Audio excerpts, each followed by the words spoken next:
Hey everybody, it's your Peacekeeper.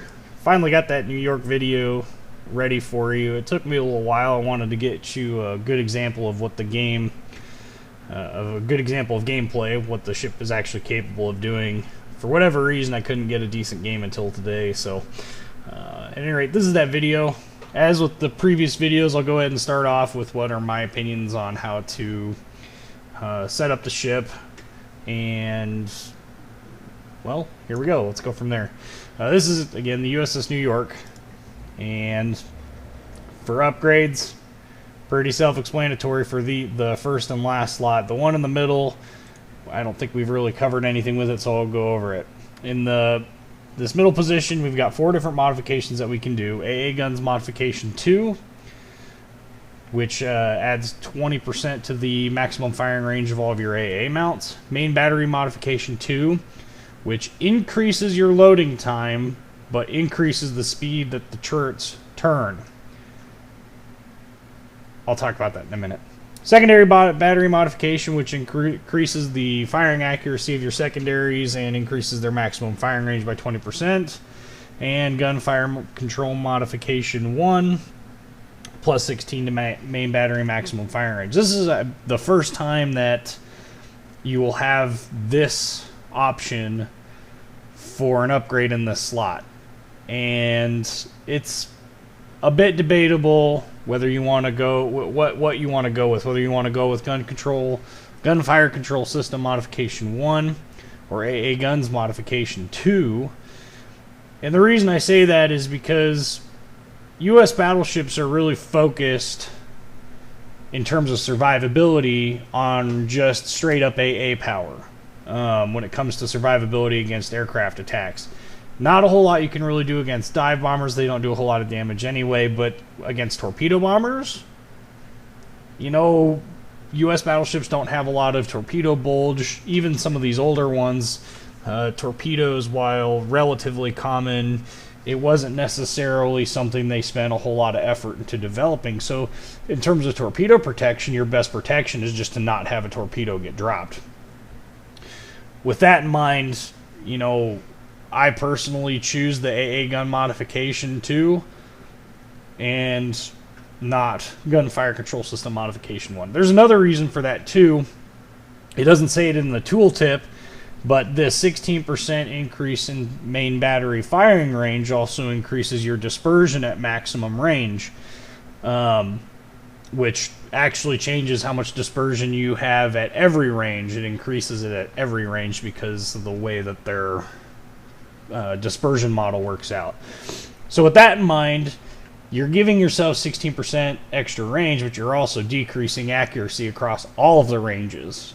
So is that extra 16% to range worth it? I don't know. Me personally, I've played around with them both. That's why I obviously have 2 in depot, and I've got this one mounted to the ship. And I tend to find that I'd rather have the extra survivability than 16% range anyway.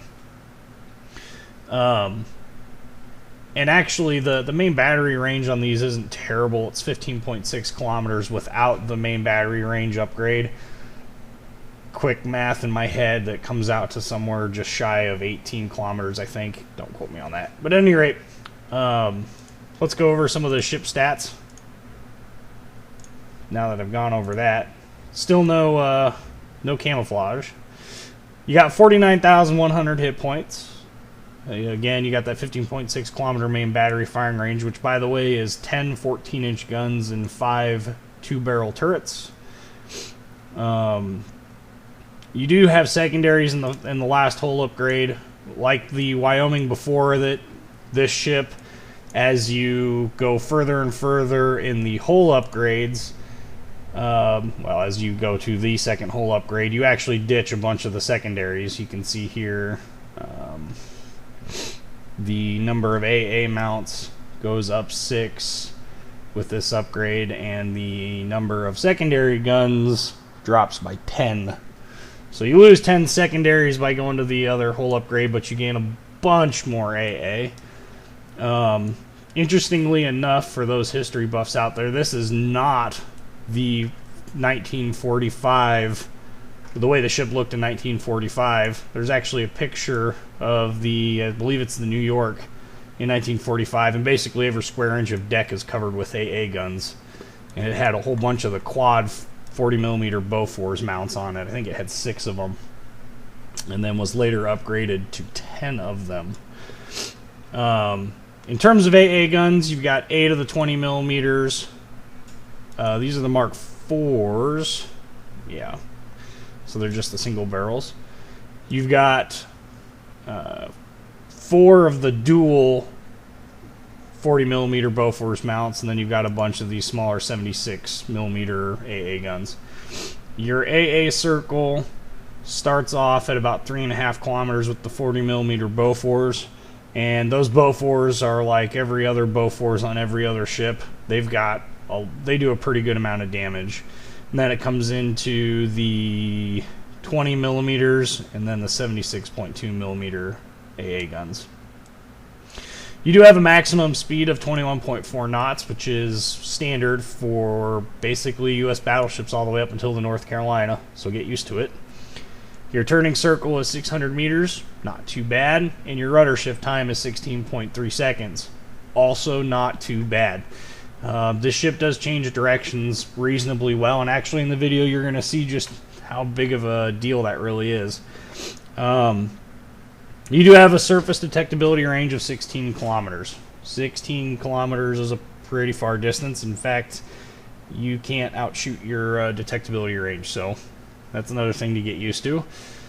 Your air detectability range, 10.4 kilometers, so you are relatively stealthy to aircraft.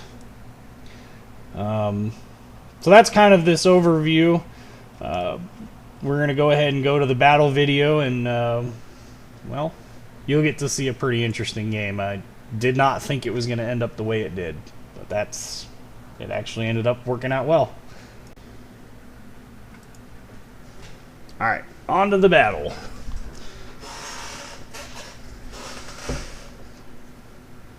Now in this match, you're going to see, when it finally loads up here, it's actually pretty even in terms of battleship numbers, in terms of cruisers. We've got an extra, well, we've got an extra tier 4 cruiser over their 2 tier 3s. They've got more tier 5s. But battleship-wise, pretty even. Carrier-wise, very even. I've kind of figured with a Bogue, we might actually have some good air dominance going on in the game, just because the other 2 carriers were both Japanese. But really, as the game goes on, our carriers get whittled down to nothing. We actually lose them both by the end of the match. But at any rate, this is big race. Normally, I go down to that 4-5 line, about FG, that area. This game I decided not to, at least not initially. And that's because I was so far away from it, I'd basically be out of the fight. There's a look at the teams again. Interestingly enough, a Furitaka pops up right away. Almost immediately starts shooting at this Omaha that's in front of me.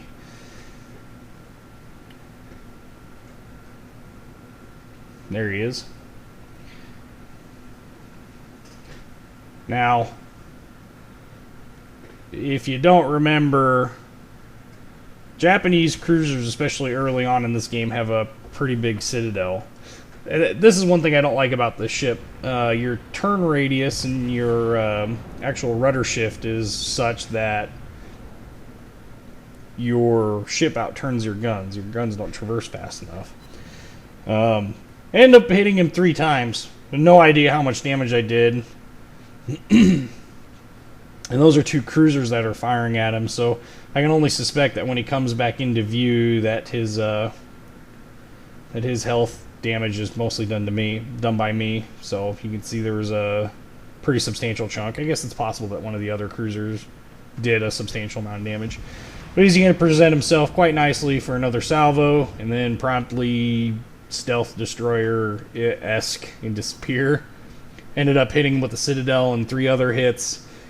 At this point, when he pops back up, he's basically dead. But as you can see, I'm constantly changing directions. It's making me a harder target to hit. And we're going to watch as I shoot at a Furitaka that's about to die. I was really hoping that would be my kill. I did a lot of work on him. Okay.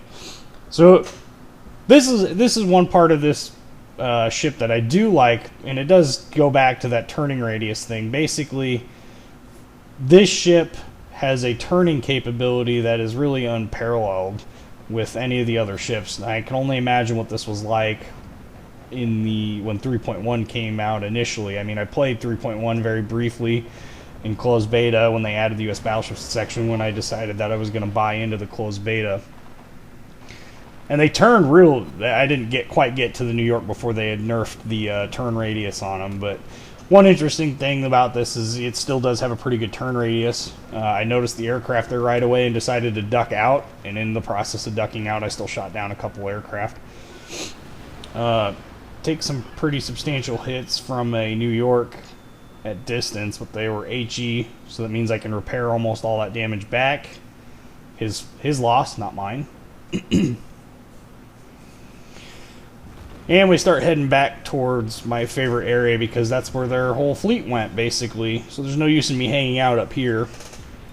As you can see, we've already got one sink. They've got none. That always is nice. This is one disadvantage to the New York, is that firing range is real low. But again, you know, it's a trade-off.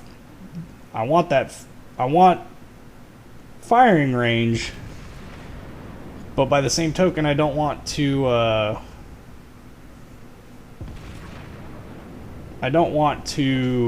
give up survivability. You'll see that I was aiming off the island and then bringing it back. That's me trying to shoot over the island. Quick change in direction after I fired, and threw off his shots almost completely. So, bonus there. We got kind of a target-rich environment. Oh, look, a St. Louis that's beached itself. Kind of at a bad angle, but why not? And of course, he died. The good news is I only fired that center turret, the number 3 turret. That turret's turning arc is very limited. It'll, like the number 3 turret on the Wyoming, it will only turn just shy of 90 degrees each way, or just past 90 degrees each way, rather. And you have to make up your mind whether you want to turn the ship full broadside to get that gun into play, or if you just want to ignore it. That's kind of depends on what you're facing up against, what's shooting at you, if anything's shooting at you. We got a Tenru here. I decided to turn full broadside and launch at him. And another Citadel. 3 hits. And 17,000 damage, or... no, 13... yeah, it was 13,000 damage with 1 salvo. And you can see that basically takes that Tenru out of this fight. And what's this? An Omaha. One of my favorite targets in this game. The Citadel on an Omaha is absolutely massive. In fact, I can't count the number of times I've taken out a Murmansk or a Omaha with the Phoenix, with the leather cruiser. Somehow, RNG decides that I'm not allowed to kill that thing, so I get 1 hit on him. He also starts turning away, so he stops being a real good target for me. But this Tenru and these battleships are worth paying attention to. Now, I don't know if you saw it, but there's a Congo beached in the background there. He'll become an interesting target. This Tenru is basically non-existent. The Omaha's turning into me, so why waste the rounds? And then I notice there's a Congo back here just sitting there. Well, he shoots at me.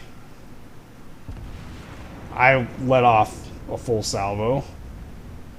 His aim isn't true, but mine is. Another Citadel, 5 hits, and a pretty substantial chunk out of another Tier 5 battleship. At this point, I start to realize that I'm coming back to our carriers here, at least what's left of them. Well, I guess they're both there. We got an Omaha and a Isakaze here. The Omaha is not a threat. He's basically dead. It's going to take somebody to look at him funny, and he's going to die. The Saisakaze, he needs to go. There's one hit. Got cruiser shooting at me from a distance and not doing too well at it, I guess I should say. And that Isakaze actually launches a bunch of torpedoes. And this is... I don't think the carrier appreciated this very much, but I'm just going to keep my turn up and keep shooting at him. Hopefully this next one. Take the shot. Boom! Got him. He's launched these torpedoes and it looks awfully dire, and then I realize, we got a carrier. I'll just use him for cover. I do end up taking one torpedo. That's alright. It was nice of that carrier to take those hits for me. He ends up getting sunk. Well, we already lost our Langley. I don't know what happened to the Langley. I think he was down in the lower left-hand corner, and I think the Omaha killed him. You know, just back to looking for targets. You'll see that constantly out of the aiming reticle. It's part of the situational awareness. Also because we have basically a dead CV and they have 2 living CVs, I got to pay attention to aircraft on the map too. Right now there are none, so that's kind of nice. But I see the Congo has beached himself again, and there's a little bit of a delay here as I wait for my rear turrets. Actually, that's the middle turret. Wait for the middle turret to get back, and I have to wait for the front turrets then to catch back up because the front turrets can't keep on target with the turning of the ship. And once again, another Citadel and 4 hits. This Congo is just taking rounds like it's going out of style. Not that I'm complaining, especially since every one of those Citadel hits just helps keep racking up the damage. Also got a Miyogi over here. He's not as threatening. He only has 6 guns, even fully upgraded.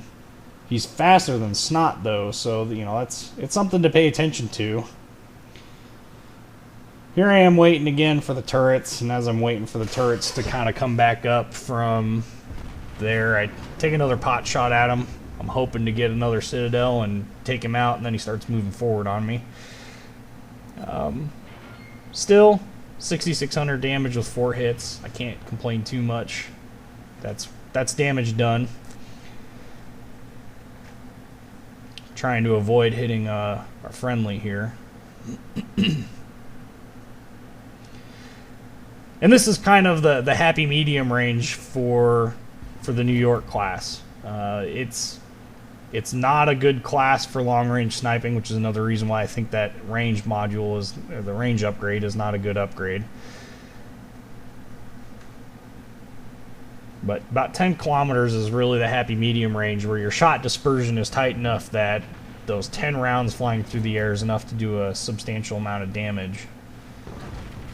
Of course, the Congo is coming at me now, or is at least somewhat broadside to me, and 4 hits, not a dang bit of damage. He's dangled just enough for it to bounce. But what's this?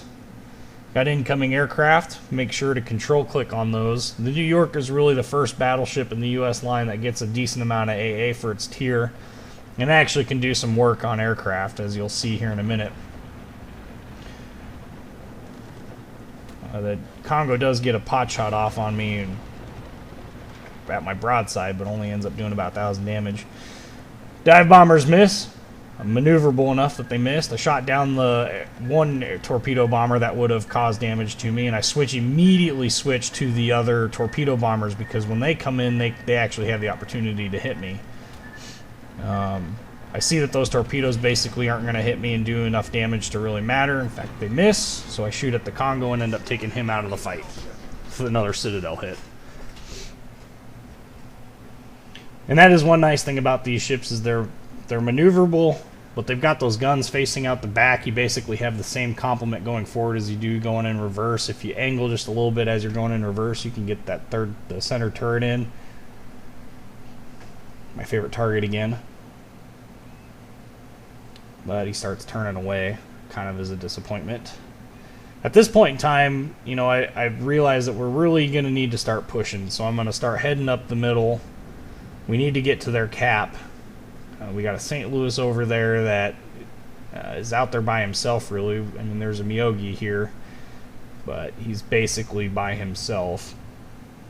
Speaking of Miyogis, the Miyogi that was in this last battle that kind of left his Congo out to dry, he's coming around this bend here, and I'm going to take a pot shot at him. It's a good salvo, good spread. And 17,000 damage. That's a non-citadeled hit. 17,000 damage with 7 hits. That's 70% accuracy with that one salvo. And you can see that 10-kilometer range is the real happy medium. I want to let my team know that we need to start moving. The aircraft carriers are starting to send aircraft at us again, and there they are. I start turning into them. And this carrier's dropping them from afar because his aircraft are getting chewed up. And I think I take one in this. I almost get away with it. Almost. I'm not so sure that would have actually detonated in real life. But at any rate, I switch before I go back into the targeting reticle here because I saw those other aircraft coming in. He ends up launching torps. And I think I take this one in the nose too. Yep.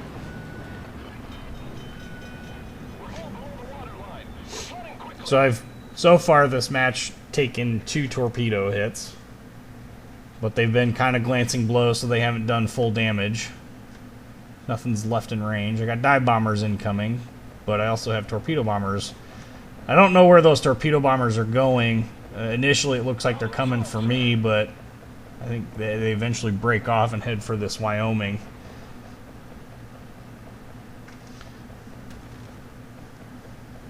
I leave them selected because, quite frankly, they are the biggest threat, and I don't know if they're going to come back. I will eventually switch off of them after I realize they're headed back to their carrier. Well, this is what, this is the level of situational awareness you need. You also need to have an idea of where the enemy carriers are at. My biggest suggestion for that is Aslane's mod pack, which, as you guys know from the previous videos I use, has the last known location markers for your mini-map. So you can see the Hosho and Zuiho were last seen off in this 1-2 line, approximately CD. There is a lone torpedo bomber launching a torpedo at me. Dodge. So my assumption is they're off on this left side, so I start traversing all my turrets off to that way. I do have a set of torpedo bombers that I have no idea where they're going. I can only assume where they're going, so I turn towards them, which is a smart tactic. You pay attention to what's going on around you, you can tell. You can also tell that the carriers are off on that side because of the way the aircraft, after their attack runs, are turning, and the way they're headed back. So I know they're at least off to my left side, and that's a good start. Nope, looks like they're coming back. And then they start to make their attack run. One lone torpedo bomber. I don't think he was on course. Nope, not on course. So another torpedo dodged. We got this lone torpedo bomber over here. I'm going to continue to shoot at him. Oh, look, a carrier popped up. He launches a torpedo. It's a ways out. I got plenty of time to dodge. Well, if it hits, it hits. And it misses. Misses behind. I will give him this. It did delay me being able to shoot at this Zuiho. In fact, he disappears before I actually get the shots off, but I take him anyway. Again, still shooting AP. I don't get any Citadel hits off of any carriers, but it is possible. In fact, it's more likely, and I'd rather have those big numbers on those Citadel hits, especially since these 5 and 6 carrier, or 4 and 5 carriers do have enough armor that AP doesn't necessarily over-penetrate all the time. Again, a lone torpedo bomber. There's the Hosho. Just popped up. It's beached itself. Those 2 torpedo bomber squadrons are far more important. I end up taking the taking a dive bomb hit. Tried to zero this out before that torpedo went off, but it still went off, so I turned back to try and avoid this other one. Managed to just narrowly escape it. At this point, I think you've taken 3 torpedoes. I don't know where that Hosho went, but I know he didn't back up that quick. Just doing a quick look around to make sure there's no torpedo bombers I'm going to turn into, and sure enough, there he is, sitting essentially stationary. Fire off the rear 3 turrets. 4,000 damage. Come on. Where are my citadels at, RNGesus? Fire off the other 2. Another 1,000. Another 2,000. We're doing damage. That's important. My AA guns are still going crazy. There's the Zuiho popped up.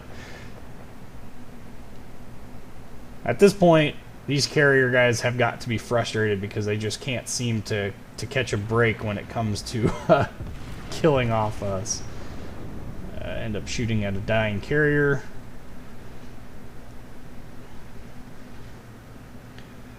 And of course he ducks behind, so I take a pot shot at him, but I don't think any of them got through. That Myogi is very interesting to that carrier, but he's paying enough attention that he manages to turn away, and the torps were launched far enough out that he ends up dodging most and surviving. Actually, I think he dodges all of them and survives.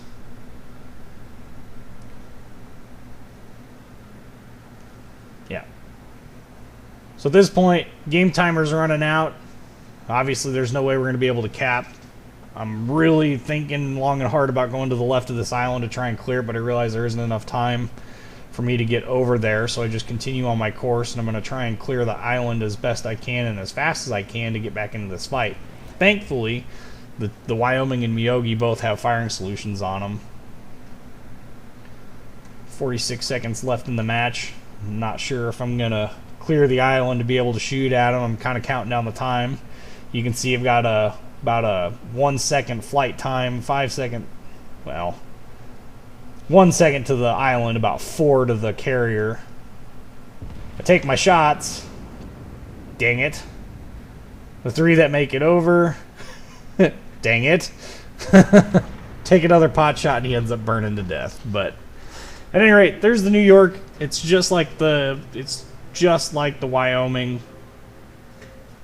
Here's your 120,000 damage, 886. Anyway, the New York plays exactly like the Wyoming does. It's a brawling ship through and through, but its happy medium range is about 10 kilometers. It's maneuverable enough that you can make people miss. So keep maneuvering. Good luck, happy hunting.